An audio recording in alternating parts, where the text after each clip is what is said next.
केरल के सबरीमाला मंदिर में भगदड़ मचने से 25 श्रद्धालु जख्मी, 2 घायलों की हालत गंभीर। अयप्पा मंदिर की पहाड़ी पर मंडला पूजा के दौरान हुआ हादसा, मंदिर में भारी भीड़ जुटने की वजह से टूटा बैरिकेड। कर्नाटक में चिंतामणि के नजदीक 900 से ज्यादा सिलेंडर में लगी आग से धमाका, एक ट्रक में रखे थे सिलेंडर। 30 दिसंबर के बाद भी बैंकों और एटीएम में कैश लिमिट बदलने के आसार नहीं हो रही है डिमांड के मुताबिक नोटों की सप्लाई। दिल्ली में नोटबंदी पर आज राहुल गांधी ने बुलाई कांग्रेस नेताओं की बैठक, देश भर में आंदोलन की तैयारी। समाजवादी पार्टी में टिकट बंटवारे को लेकर मतभेद गहराए, अखिलेश ने मुलायम को सौंपी 403 उम्मीदवारों की लिस्ट। शिवपाल यादव ने 175 उम्मीदवारों की सूची मुलायम सिंह को सौंपी, कहा पार्टी में अनुशासनहीनता बर्दाश्त नहीं। अखिलेश कैबिनेट के विवादित मंत्री गायत्री प्रजापति को समाजवादी पार्टी में बनाया गया राष्ट्रीय सचिव, कुछ दिन पहले हटाया गया था मंत्रिमंडल से। अग्नि 5 मिसाइल का आज ओडिशा में होगा परीक्षण, चीन तक मार कर सकेगी अग्नि 5 मिसाइल।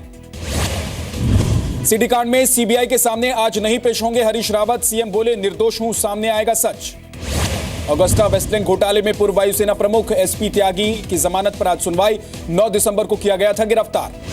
नागपुर में आरएसएस प्रमुख मोहन भागवत का घर वापसी का बड़ा बयान, कहा जो लोग दूसरी विचारधाराओं में चले गए हैं उन्हें वापस लाना चाहिए। नागपुर में धर्म शक्ति महाकुंभ में ज्योतिष पीठ के शंकराचार्य वासुदेवानंद सरस्वती का दावा, कहा अयोध्या में जल्द ही भव्य राम मंदिर बनेगा।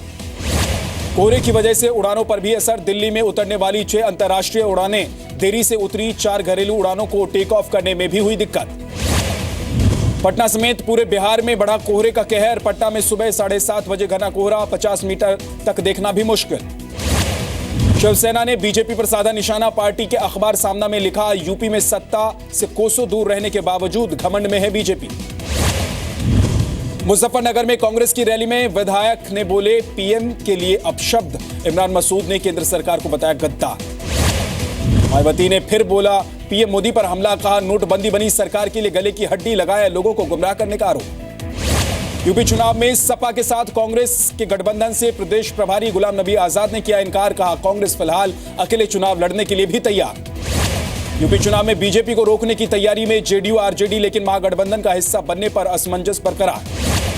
पूर्व क्रिकेटर कीर्ति आजाद ने वित्त मंत्री अरुण जेटली से मांगा इस्तीफा, कहा डीडीसीए मामले में आरोप सिद्ध नहीं हुए तो मुड़वा लूंगा मूंछ।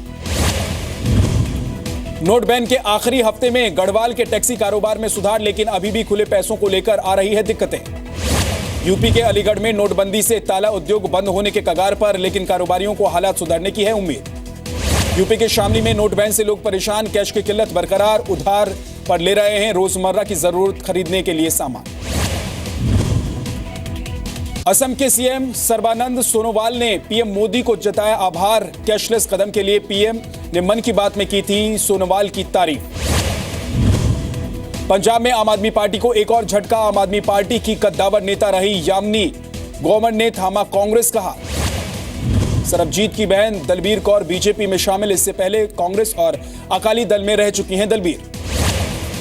अगली सर्दियों से पहले नहीं आएगा वायु प्रदूषण से निपटने का ग्रेडेड रिस्पॉन्स सिस्टम, जनवरी 2017 में आएगा पूरा मसौदा। कांग्रेस नेता संजय निरुपम का बीजेपी पर हमला, मुंबई के विकास कामों पर खर्चे के आंकड़े कम बता रही है बीजेपी।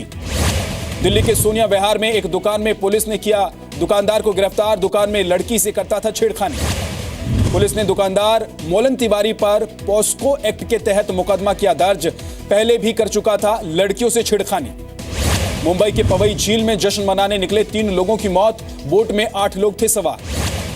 मुंबई के आरे कॉलोनी में हुए हेलीकॉप्टर हादसे में मरने वालों की संख्या 3 हुई, हादसे में घायल वृंदा ने इलाज के दौरान दम तोड़ दिया।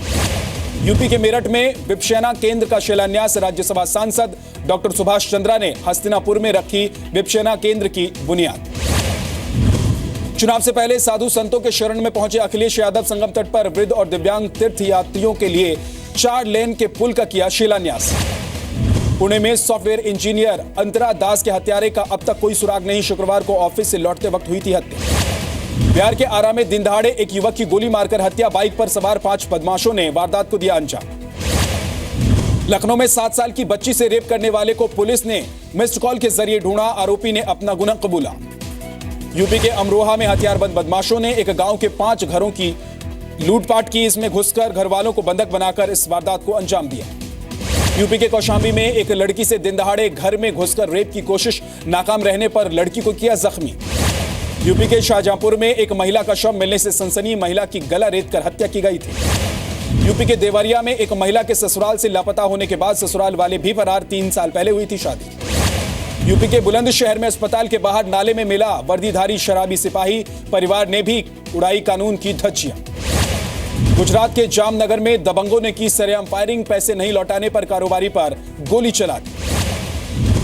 सेफ चैंपियनशिप के लिए भारतीय महिला फुटबॉल टीम ने दार्जिलिंग में की practice. South Asian football federation women championship का कल होगा आगाज।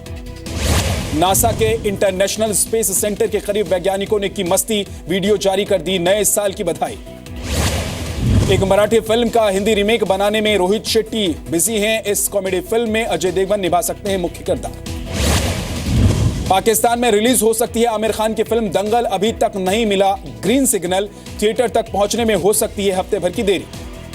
आमिर की फिल्म दंगल हरियाणा में टैक्स फ्री घोषित की गई, कल मुख्यमंत्री मनोहर लाल ने किया ऐलान। कॉफी विद करण में बोली प्रियंका चोपड़ा, अमेरिकी एयरपोर्ट पर होना पड़ा नस्लीय भेदभाव का शिकार, अमेरिका में पहले भी कर चुकी हैं खराब बर्ताव का सामना।